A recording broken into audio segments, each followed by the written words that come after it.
dari Najasyi yang menguasai kota Yaman di Son'a. Anak buahnya yang ditugaskan untuk mengurus Son'a. Nah, Abraha ini ingin cari muka kepada Najasyi atau ingin cari muka kepada Heraklius yang beragama Nasrani, maka dia punya ide ingin bikin gereja yang sangat besar.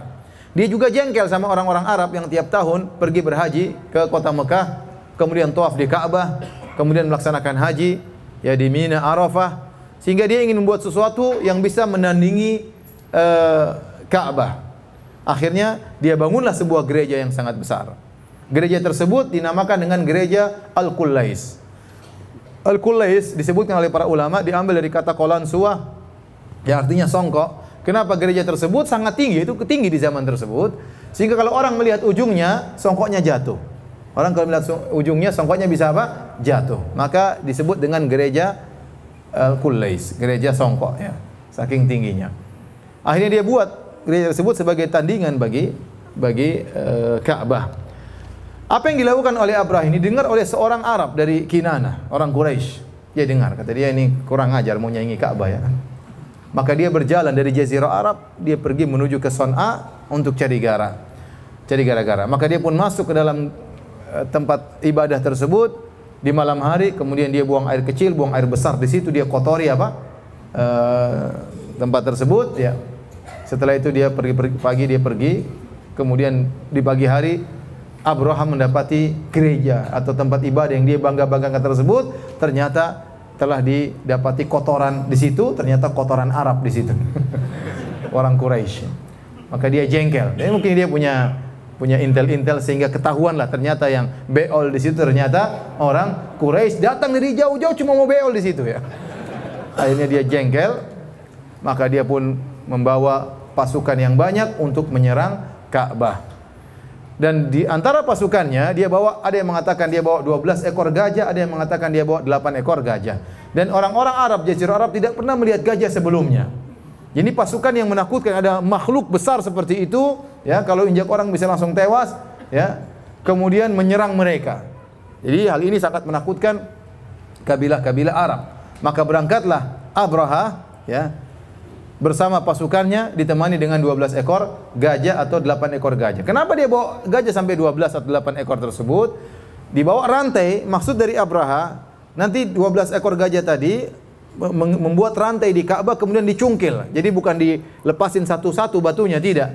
Tapi niat Abraha untuk melingkarkan rantai di Ka'bah kemudian dicungkil oleh 12 ekor gajah tersebut. Intinya demikian. Ya. Mulailah berjalanlah Abraha bersama 12 ekor gajah tersebut. Pimpinan gajah namanya Mahmud. Namanya siapa? Mahmud. Ada yang namanya Mahmud di sini? Jangan tersinggung, hanya sekedar apa? Kesamaan nama tidak menunjukkan hakikat yang sama. Mahmud nama yang bagus, terpuji. Ya, mereka dahulu juga biasa menamakan hewan-hewan mereka dengan nama-nama tertentu. Intinya pimpinan gajah namanya apa? Mahmud. Taib, maka masuklah Abraha melewati Jazirah Arab. Dilewatilah satu kabilah demi kabilah. Terjadi perlawanan. Sebagian kabilah melawan karena semua kabilah di Arab mengagungkan Ka'bah. Karena saya katakan ya bahwasanya mereka berhaji, mereka juga umrah meskipun Islam belum ada. Karena mereka masih menganggap namanya haji adalah tradisi dari nenek moyang mereka. Tradisinya Nabi Ismail, tradisinya Nabi Ibrahim alaihissalam, pengagungan terhadap Ka'bah, kebanggaan mereka ada Ka'bah. Tiap tahun mereka berhaji. Ya, meskipun mereka berhaji dengan kesyirikan, tapi pengagungan terhadap Ka'bah ada dalam hati-hati mereka.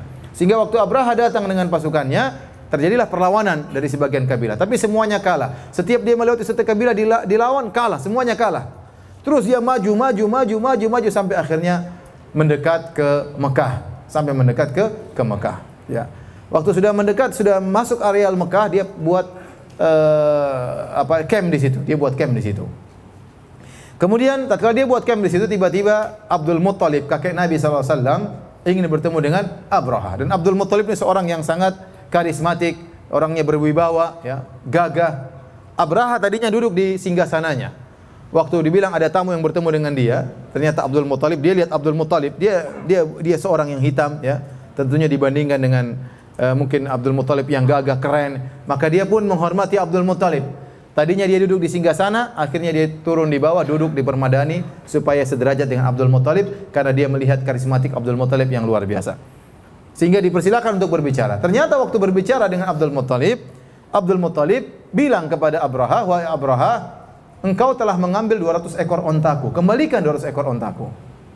Abraha kaget, kata Abraha, "Tadi waktu sebelum kita berbicara, saya lihat engkau adalah seorang yang hebat, ya, engkau berkarismatik. Saya pikir kau datang untuk membela Ka'bahmu. Ternyata kau ngurus ontamu ya. Ka'bah tidak kau urus." Maka Abdul Muttalib mengatakan, "Inni ana rabbul ibil wa inna lil baiti rabban sayamna'uhu." Saya adalah pemilik onta. Kembalikan onta saya. Ka'bah sudah ada pemiliknya sendiri. Itu urusan pemiliknya. Ya.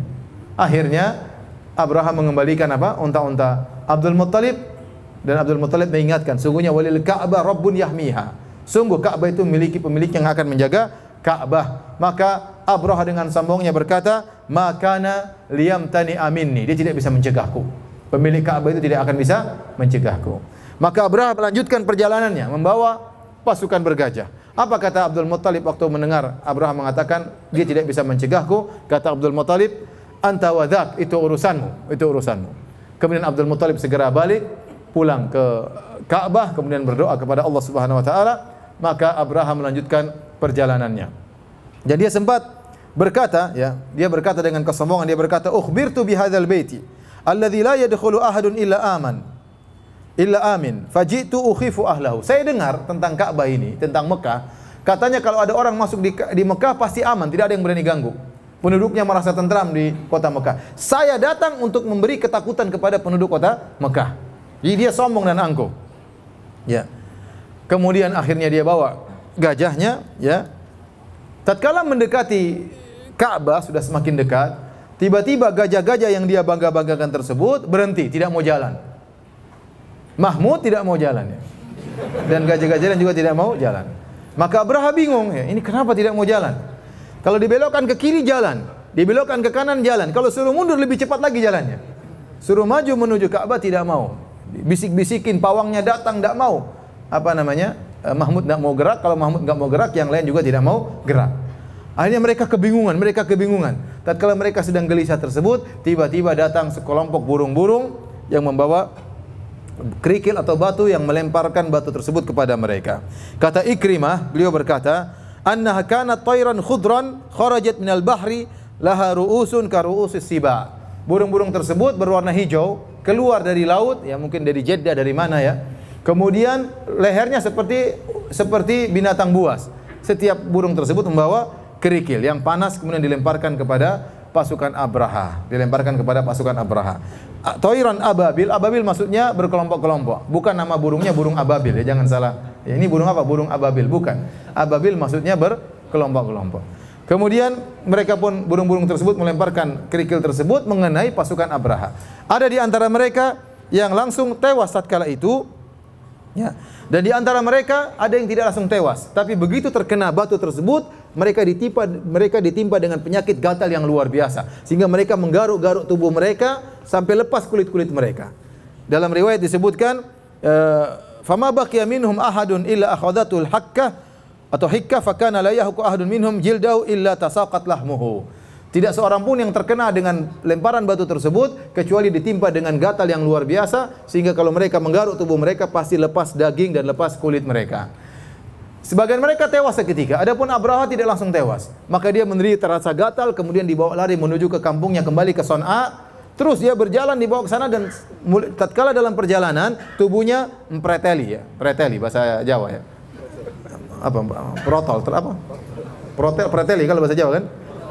Terlepas sedikit demi sedikit, jarinya lepas, tangannya lepas, kupingnya lepas, hidungnya lepas, sampai akhirnya tiba di Son'a, jantungnya keluar, tewas, agar mereka lihat inilah orang yang hendak merusak Ka'bah, ya.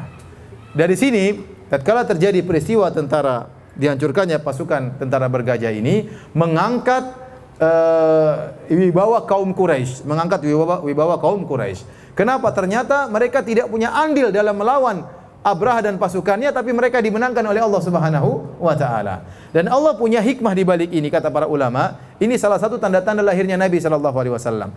Karena Allah mengangkat suku Quraisy tatkala itu. Karena dalam suku Quraisy ada siapa? Ada Muhammad sallallahu alaihi wasallam. Jadi dia diangkat suku Quraisy bukan karena Quraisynya, tetapi karena di situ akan lahir seorang anak namanya Muhammad sallallahu alaihi wasallam. Sehingga satkala itu orang-orang kabilah-kabilah Arab seluruhnya semakin mengagungkan orang-orang Quraisy. Kata mereka, lihat, Allah Subhanahu wa taala membela mereka tanpa ada perlawanan sama sekali dari mereka untuk melawan tentaranya Abraha. Hadirin dan hadirat yang dirahmati oleh Allah Subhanahu wa taala, inilah kisah ya menjelang lahirnya Nabi sallallahu alaihi wasallam, karena Nabi lahir di tahun gajah.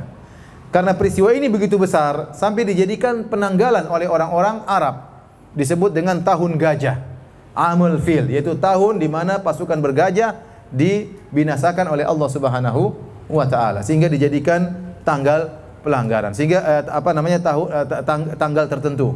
Sehingga kalau ada orang lahir disebutkan dalam sejarah, oh, orang ini lahir 2 tahun sebelum tahun gajah. Oh, orang ini lahir 5 tahun setelah tahun gajah. Jadi peristiwa ini benar-benar terjadi. Kenapa saya sebutkan hal ini? Karena sebagian dari agama-agama lain berusaha untuk mengingkari kisah ini.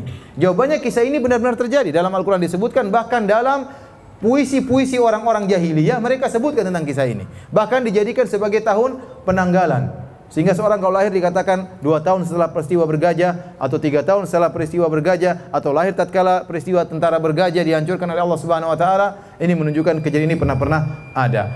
Tatkala mereka dilempar oleh kerikil, kata Allah, faja'alahum ka'asfim ma'kul. Jadilah mereka seperti daun yang dimakan oleh ulat. Tadi yang disebut tubuh mereka terputuskan, terlepas sedikit demi sedikit. Taib, demikian para hadirin dan hadirat yang dirahmati Allah Subhanahu wa taala. Insyaallah setelah salat Isya ada sesi tanya jawab. Wallahu taala alam bissawab. Bismillahirrahmanirrahim. Alhamdulillah, salatu wassalamu ala Rasulillah wa ala alihi wa sahbihi wa mawala.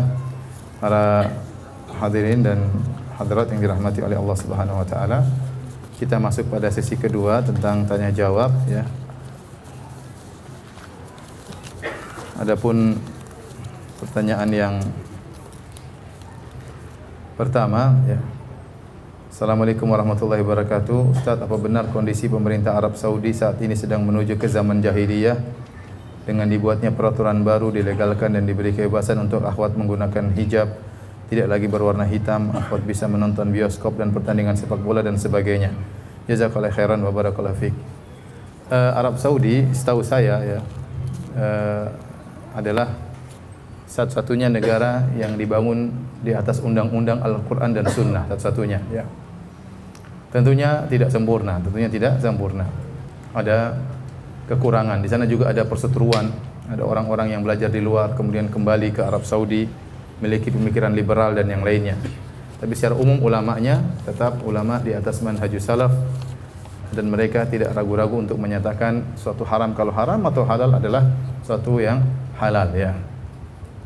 Tapi tentunya ada kekurangan-kekurangan, namun kekurangan tersebut tidak sebagaimana digembar-gemborkan oleh berita-berita seakan-akan dibuka bioskop di mana-mana. Itu tidak benar ya. Ada sebagian kota, mungkin di Riyadh, yang setahu saya di Riyadh dibuka ya, ada. Itu tidak ingkari ya. Memang itu ada dan itu kesalahan ya. Kemudian misalnya ada sebagian wanita ikut nonton bola, itu benar ya. Ada sebagian tidak rame-rame seperti digembar-gemborkan. Bahkan kemarin sempat diketahui ternyata wanita yang berpose ikut nonton bola, dia wanita yang sama dalam acara-acara nonton bola yang lainnya ya. Mereka itu saja orang-orangnya, sehingga mereka ingin menjadikan suatu hal yang seakan-akan sudah tersebar di Arab Saudi. Sampai sekarang contohnya Arab Saudi membolehkan wanita untuk menyetir mobil, dan itu memang secara syariat tidak ada larangan. Tetapi toh di Madinah pun tidak ada wanita nyetir mobil. Artinya secara aturan boleh, tapi mereka tidak mengerjakan. Intinya secara umum tidak ada namanya tempat perzinahan, tidak ada tempat minum khamar. Masih menurut saya adalah masih negara yang terbaik, karena satu-satunya negara yang dibangun di atas undang-undang Al-Quran dan Sunnah ya. Oleh karenanya para qadhinya, para hakimnya adalah ahli dalam syariah. Kalau saya pergi ke kantor pengadilan, di situ letakkan buku-buku para ulama, karena mereka mengambil hukum dari buku-buku para ulama. Adapun kekurangan ada itu tidak kita ingkari ya. Tentunya mungkin kita kasih uzur. Mungkin kalau saya boleh memberi uzur kepada pemerintah Arab Saudi, mungkin dia punya politik tersendiri menghadapi tekanan global dari berbagai macam negara luar. Mungkin dia menempuh kemudaratan yang lebih ringan dalam rangka menolak kemudaratan yang lebih besar. Kita tidak tahu ya. Tapi kalau kita bilang ada kekurangan, ada kekurangan. Kita tidak mengatakan Arab Saudi lah negara yang maksum ya. Negara yang juga punya kekurangan ya dengan berbagai macam kondisi sekarang, tapi kelebihannya masih terlalu banyak. Wallahu alam bisawab. Adapun mengatakan negara Arab Saudi sedang menuju jahiliyah, ini agak berat ya. Ini perkataan yang sangat berat. Kalau dia sedang menuju jahiliyah, yang lain semua jahiliyah berarti kalau begitu. Kalau dia sedang menuju jahiliyah, berarti yang ada sekarang semuanya di zaman apa? Jahiliyah. Adapun mengatakan sekarang kita di zaman jahiliyah, tidak bisa, tidak gampang mengatakan kalimat seperti itu. Sementara Islam berkembang di mana-mana, bahkan di negara Eropa juga Islam mulai berkembang. Kemudian kita mengatakan ada negara menuju jahiliyah, agak berat. Ya namanya pertentangan, perdebatan antara kebenaran kebatilan ada di mana-mana, bahkan di Arab Saudi. Ulama begitu banyak mengatakan haram, tiba-tiba ada satu orang nyeleneh mengatakan oh itu enggak apa-apa, enggak pakai jilbab. Itu yang diangkat-angkat oleh media. Padahal di sana tidak ada seperti itu. Cuma satu orang ini yang keluar di media kemudian digembar-gemborkan. Ya, contoh seperti kemarin pernyataan sebagian ulama, Syekh Abdullah Al-Mutlaq mengatakan tidak harus memakai jilbab gaya Saudi, dan itu benar. Kita orang Islam tidak harus memakai jilbab gaya Saudi, pakai abaya. Abaya itu baju yang diletakkan di atas sehingga kainnya langsung begini. Ya. Jadi kain diangkat ke atas, taruh di atas apa? Kepala. Itu gaya berjilbab orang-orang Arab. Kata dia tidak harus memakai abaya model orang Arab. Diterjemahkan oleh sebagian media sosial, dia menyatakan tidak harus pakai jilbab. Aneh kan? Padahal tidak harus berjilbab dengan model gaya orang Arab Saudi. Dan tidak ada ulama yang mengatakan harus berjilbab dengan model Arab Saudi. Ya, yang penting menutup aurat, yang penting syaratnya dipenuhi, kemudian menutup aurat, tidak membentuk tubuh, anggota tubuh, tidak tembus pandang, maka sudah sah jilbab tersebut. Tidak memakai pakaian yang sangat menarik perhatian, maka sudah sah jilbab tersebut, sudah syar'i. Tidak harus berwarna hitam, tidak harus memakai model seperti modelnya orang Arab. Tapi diterjemahkan di sebagian media, pangeran atau ulama mengatakan tidak mengapa tidak pakai jilbab. Ini tentunya jauh dari apa yang kita kenal dari kerajaan Arab Saudi. Saya ingatkan kembali, jadi Arab Saudi mereka juga berhak untuk berpolitik dan mereka juga punya kekurangan, tidak sempurna, ya, tetapi kebaikan mereka masih jauh lebih banyak. Mengapa Islam diturunkan di Jazirah Arab, padahal Romawi dan Persia juga rusak akhlak masyarakat? Ini sudah kita sebutkan di awal pengajian ya. Kalau bisa kembali kepada kajian seri pertama ya. Jika anak wanita dibunuh, bagaimana kabilah Arab melanjutkan pernikahan? Ya, sebagian dibunuh, sebagian tidak. Sebagian dibunuh, tidak semuanya dibunuh.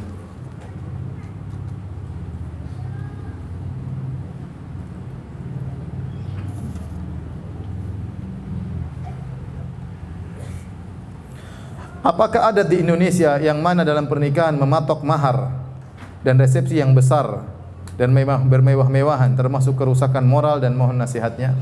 Ini mungkin nggak nikah-nikah karena kemahalan mahar. Sebenarnya masalah mahar ya, tidak ada patokan dalam Islam berapa mahar, bebas ya, bebas. Tetapi yang paling berkah adalah yang paling apa? Aisruhunna mu'nah, yang paling mudah acara nikahnya. Ada namanya walimah, dianjurkan, bahkan sunnah kata Nabi, aulim walau bisyah, bikinlah walimah meskipun hanya menyembelih seekor kambing. Ini berarti Nabi mengisyaratkan walimah karena pernikahan adalah suatu perkara yang sangat menggembirakan. Bertemunya seorang laki dengan wanita, ini ibadah yang mulia. Kemudian perlu diiklankan agar semua orang tahu, memacu yang lain juga untuk menikah. Dengan mudahnya pernikahan akan menghalangi banyak terjadinya penyakit-penyakit sosial. Maka ini perkara yang perlu disyukuri dengan adanya walimah. Tapi tatkala walimah tersebut dijadikan ajang untuk bangga-banggaan, untuk sombong-sombongan, maka kesombongan dibenci dalam syariat. Kesombongan dibenci dalam syariat dalam hal apapun. La yadkhulul jannata man kana fi qalbihi mithqalu dzarratin min kibar. Tidak masuk surga orang dalam hatinya ada kesombongan meskipun dalam sebesar apa? Meskipun sekecil zarrah, dalam hatinya ada kesombongan meskipun sekecil zarrah. Apa kesombongan itu? Dalam hal walimah, dalam hal ilmu, dalam hal jabatan, dalam hal yang lain. Kalau sudah walimah dijadikan ajang sombong-sombongan, pamer-pameran, maka ini tentunya tidak diperbolehkan dalam Islam. Tadi sebelum Nabi Muhammad SAW diutus, umatnya sudah berhaji. Apakah sama syariat berhajinya di zaman itu dengan hajinya di zaman Rasulullah? Orang-orang jahiliyah mereka berhaji. Mereka juga ada ke Mina, mereka juga ada ke Arafah, mereka juga lempar jamarat. Tetapi ada bid'ah dan ada syirik yang mereka campurkan dalam haji mereka, ya. Di antaranya bid'ah yang dilakukan oleh orang-orang Quraisy. Orang-orang Quraisy khusus, jadi Arab itu banyak kabilahnya. Di antaranya kabilah Quraisy, kabilah yang paling top. Selain itu banyak kabilah-kabilah yang lain. Orang-orang Quraisy kalau mereka berhaji pada tanggal 9 Dzulhijjah, yaitu pada hari Arafah, mereka tidak wukuf di Arafah, tapi mereka wukufnya di Muzdalifah. Mereka tidak mewukuf di Arafah. Adapun suku-suku yang lain mereka wukuf di padang Arafah. Kenapa? Karena kata orang-orang Quraisy, kami adalah dari orang-orang suci. Bagaimana kami penduduk negeri haram, kami harus keluar ke tanah halal. Tanah Arafah itu tanah halal. Tanah Arafah itu tanah halal. Jadi boleh berburu, boleh matain dahan. Adapun Mina dan Muzdalifah tanah haram. Sementara aturan dalam haji, kalau seorang wukuf di padang Arafah tanggal 9, harusnya wukufnya di padang Arafah, dan padang Arafah tanah halal. Nah, orang-orang Quraisy mereka punya bid'ah, kata mereka, kami ini penghuni tanah haram. Kami tidak pantas untuk keluar ke tanah halal, sehingga mereka pun tatkala 9 Dzulhijjah mereka wukufnya di Muzdalifah, bukan di Arafah. Contohnya mereka berhaji tapi mereka tatkala talbiyah ada syiriknya. Kata mereka, labbaik Allahumma labbaik, labbaik la syarika labbaik illa syarikan huwa lak tamliku wa malak. Kata mereka, labbaik Allahumma labbaik, ya Allah kami penuhi panggilanmu, ya Allah tidak ada syarikat bagimu illa syarikan huwa lak tamliku wa malak, kecuali syarikat yang kau izinkan, syirik yang boleh, yang kau menguasainya dan dia tidak menguasai apa-apa. Jadi mereka hajinya ada, tetapi mereka ada bid'ah dan ada kesyirikan. Contoh sebagaimana mungkin saya belum jelaskan, tapi di antaranya mereka kalau datang tawaf, mereka mau umrah, mau tawaf di Ka'bah, mereka meyakini baju yang mereka pakai ini enggak boleh digunakan untuk tawaf. Kenapa? Karena baju yang mereka pakai ini adalah baju untuk maksiat. Mereka merasa hina kalau tawaf di Ka'bah pakai baju yang pernah mereka gunakan untuk maksiat. Sehingga mereka kalau sampai ke Ka'bah, mereka ingin tawaf, mereka cari baju baru atau mereka pinjam baju dari orang-orang Quraisy penduduk setempat. Kalau tidak ada, maka mereka tawaf dalam kondisi telanjang. Mereka tawaf dalam kondisi telanjang dalam rangka karena mereka yakini baju yang mereka bawa ini pasti sudah pernah digunakan untuk maksiat, tidak pantas untuk digunakan tawaf di rumah Allah Subhanahu wa taala. Itu bid'ah.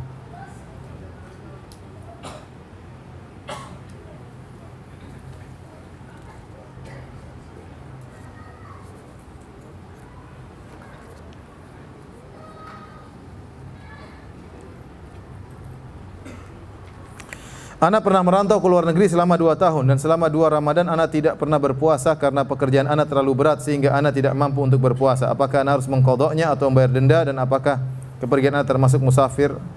Mohon penjelasannya.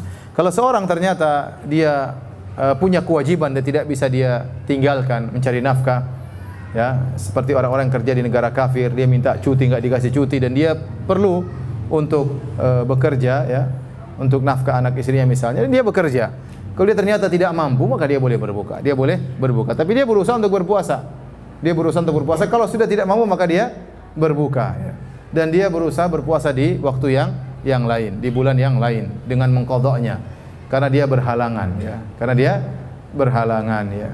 Namun saya anjurkan sebagian orang yang harus mencari nafkah di negara kafir, kalau ternyata sampai terhalangi ibadahnya kepada Allah Subhanahu wa taala, maka bumi ini luas. Ardullahi wasi'ah, bumi ini luas, cari rezeki di tempat yang lain. Saya pernah ditanya waktu mengisi pengajian lewat online, orang-orang teman-teman di New York, mereka bertanya, Ustaz, saya bekerja kemudian saya dilarang sholat. Saya bilang, tinggalkan kerjaan itu, ya. Tinggalkan kerjaan itu. Tidak ada basa-basi dalam hal ini. Cari pekerjaan yang lain, ya. Semua pekerjaan begitu, tinggalkan New York. Ngapain kerja di sana kalau nggak bisa sholat, ya.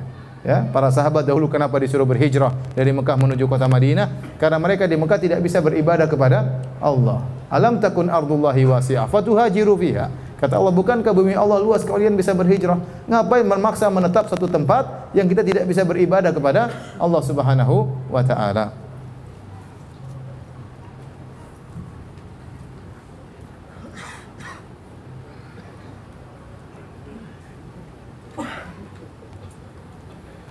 Manhaj salaf dalam berdakwah adalah mendahulukan tauhid. Bagaimana hukumnya datang ke kajian sirah namun belum maksimal dalam kajian tauhid? Ya kajian dua-duanya. Kajian dua-duanya. Al-Qur'an itu isinya tauhid dan penyempurnanya. Penyempurna tauhid sebenarnya dijelaskan oleh Ibnu Qayyim banyak. Hukum-hukum juga itu penyempurna tauhid. Bagaimana Anda mentauhidkan Allah kalau Anda tidak mengerti hukum-hukum? Ya, hukum ini, hukum Anda harus belajar juga supaya Anda bisa beribadah kepada Allah dengan benar. Bukan ke tauhid beribadah kepada Allah, tapi tidak pernah belajar fikih terus gimana? Ya. Ya, Al-Quran itu harus dibaca semuanya, bukan cuma ayat-ayat yang menyuruh untuk tauhid tok, paham? Al-Quran seluruhnya isinya tauhid. Jangan dipahami secara terlalu sempit. Bahwasanya namanya ngaji tauhid harus tauhid tok. Tidak ya. Tauhid penting, tapi banyak hal yang harus juga kita pelajari. Pelajari adab, pelajari hukum, pelajari fikih, pelajari sirah ya. Semua sebagaimana manhaj salaf, mereka tidak ngajarin tauhid tok, paham? Mereka ngajari juga yang lainnya.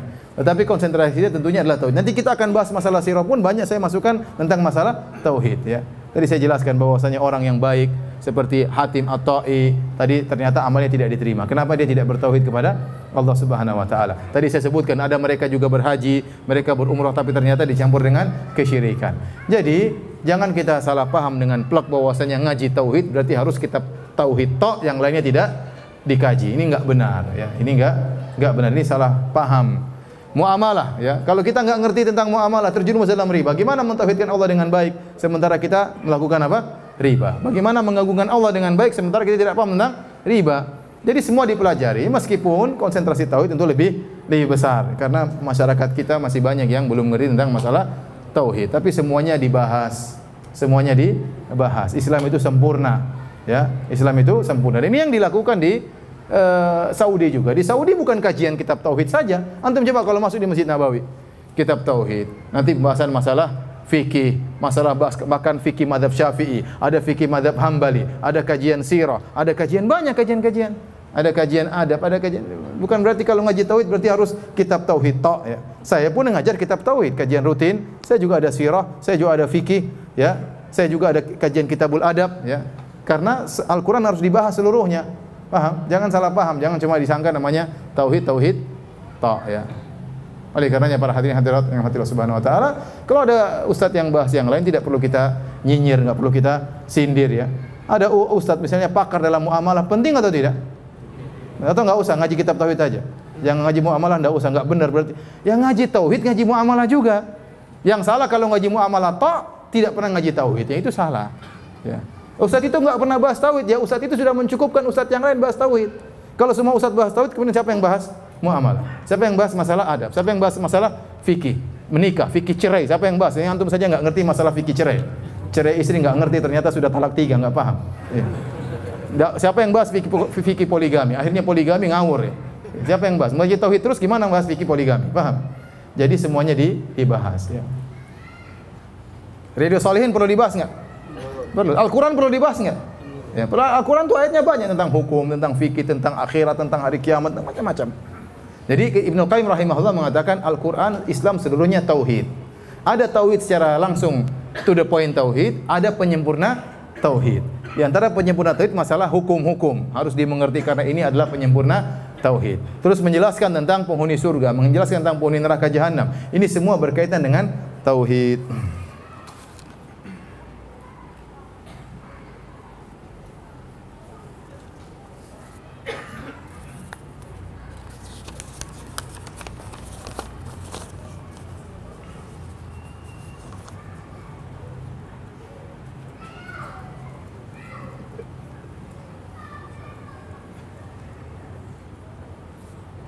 Bagaimana jika kedatangan tamu saudara dekat sepupu namun datang di malam hari yang seharusnya waktu kita untuk istirahat? Apakah kita sebaiknya tetap menjamu saudara kita yang datang dengan sebaik-baiknya atau kita sampaikan kepada dia kalau datang berkunjung jangan malam hari? Ya kalau bisa yang kedua baik, kamu boleh berkunjung. Kalau bisa jangan malam hari, saya sudah tidur. Tapi qadarullah ternyata dia datang, dia cari kereta ekonomi hanya tiba jam 2 malam, ya sudah. Mau apa lagi ya? Kita mengertilah. Ya, dia datang dari jauh-jauh ke Jakarta, enggak ada tempat bernaung, kalau dia mau ke hotel ya. Mungkin tidak sampai derajat wajib kita menjamunya, tetapi kita berusaha lah, namanya saudara, apalagi ada kerabat ya. Kita jemput, sisihkan waktu. Ya, kemudian kita taruh di kamar, bilang, "Maaf, saya tidur dulu ya. Besok kita ketemu lagi." Ya, enggak usah ngobrol kemudian ngobrol malam ya. Ngobrol tahajud ya. Sudah kita taruh dia tidur, kita juga tidur, nanti subuh ketemu lagi ya. Enggak apa-apa insyaallah. Sekali-sekali enggak ada masalah. Kalau tiap hari dia bertamu malam hari, usir aja ya. Gimana mengganggu rumah tangga orang?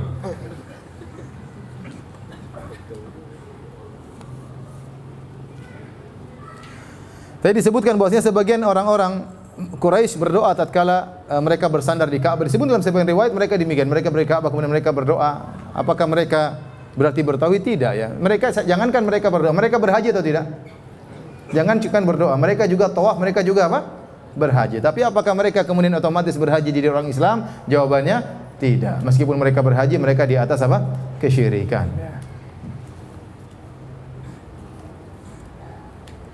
Apa yang biasa dilakukan Nabi saat remaja? Nabi aja belum lahir, Mas bahas remajanya. Sebentar. Masih ke depan nanti kita belajar ya.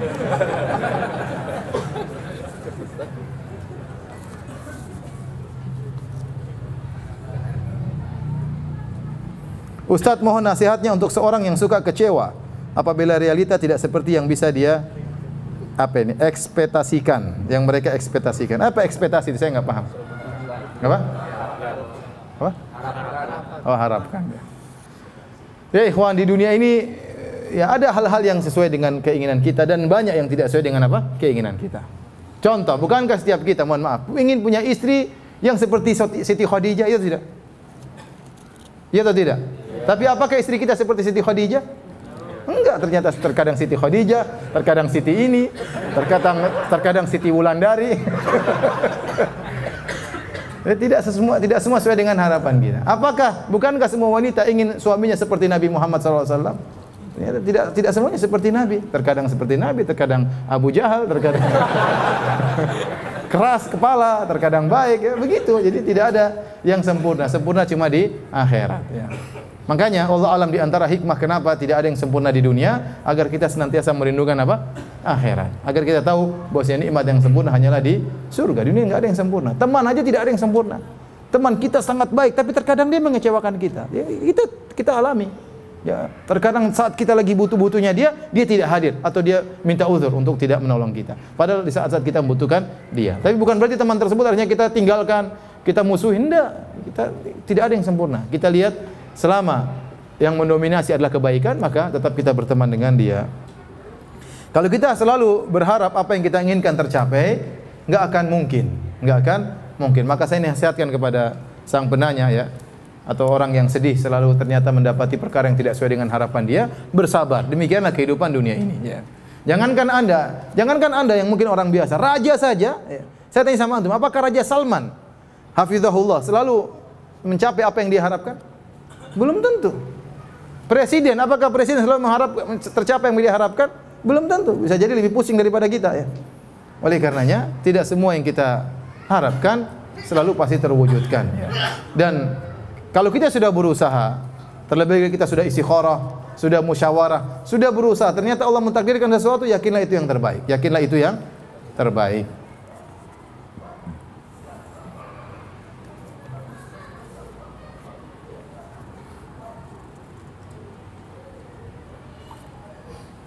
Apakah termasuk futur orang yang malas menuntut ilmu di bangku kuliah, tapi sangat semangat menuntut ilmu agama? Karena saya sangat malas mengerjakan skripsi. Tapi semangat mengikuti kajian sunnah. Ya, ente sudah kuliah, sudah dibiayai oleh orang tua. Ya.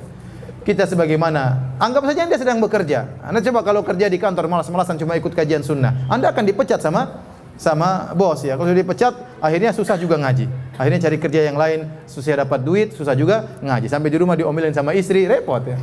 Jadi hidup penuh dengan kegelisahan. Jadi kalau tatkala anda sudah dibiayai sama orang tua untuk kuliah, maka kuliah dengan baik. Ini amanah dari orang tua. Ya, kerjakan skripsi dengan baik, waktunya ngaji yang baik. Jangan jadikan ngaji ini sebagai alasan untuk malas bekerja. Salah. Jangan jadikan ngaji ini sebagai malas untuk nulis apa? Skripsi ya. Ya kalau anda mau keluar dari awal seperti saya, sejak awal keluar. Saya pindah banting setir kuliah agama, enggak ada masalah. Yang penting saya masih kuliah ya. Tapi kalau kuliah nggak beres, ngaji juga nggak beres, repot ya. Ustadz juga nggak jadi, pedagang juga nggak jadi. Saya ulangi, jangan jadikan ngaji ini sebagai alasan untuk tidak bekerja.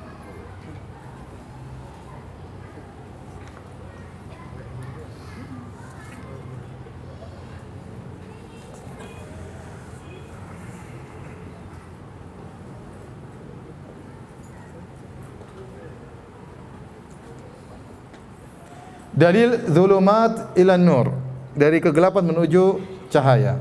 Sering dipakai oleh kaum sufi untuk menyebarkan syubhat mereka tentang jika beraliran sufi maka akan melihat cahaya Allah dan bertemu dengan Allah dalam mimpinya. Yang nantinya mereka sambungkan dengan arti syahadat aku bersaksi, artinya wajib melihat. Bagaimana membantah syubhat tersebut? Ya, tidak ada ya yang memahami dari kalangan para ulama namanya aku bersaksi itu harus apa? Harus melihat. Yang dipersaksikan bukan melihat Allah. Aku bersaksi tiada Tuhan yang disembah kecuali apa? Allah. Jangan dipotong-potong ya. Paham? Saya bersaksi bahwasanya Allah itu ada misalnya. Saya bersaksi akan hal itu. Jadi yang disaksikan bukan melihat Allah, tapi yang disaksikan Allah sebagai apa? Tuhan. Paham? Coba syahadah la ilaha illallah artinya apa sih?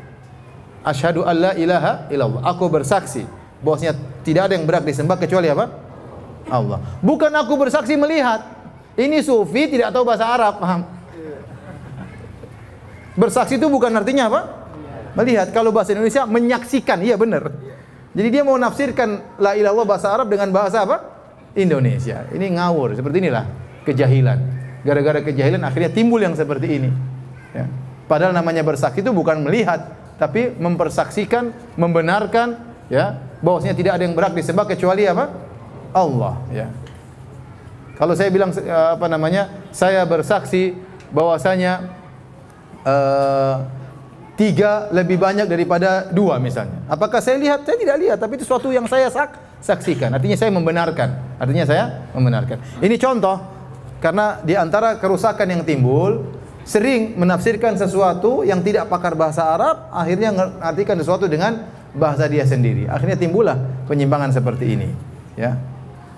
Kalau ternyata bersaksi artinya harus melihat, semua orang banyak yang kafir kalau begitu. Antum pernah lihat Allah enggak? Berarti syahadah ente enggak beres. Ya. Berarti belum benar. Berarti banyak orang kafir, bahaya seperti ini. Ini pemahaman yang sesat.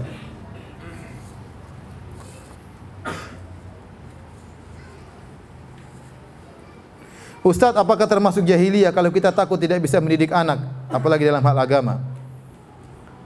Seorang berusaha mendidik anaknya, apalagi di zaman sekarang, dengan sebaik-baiknya.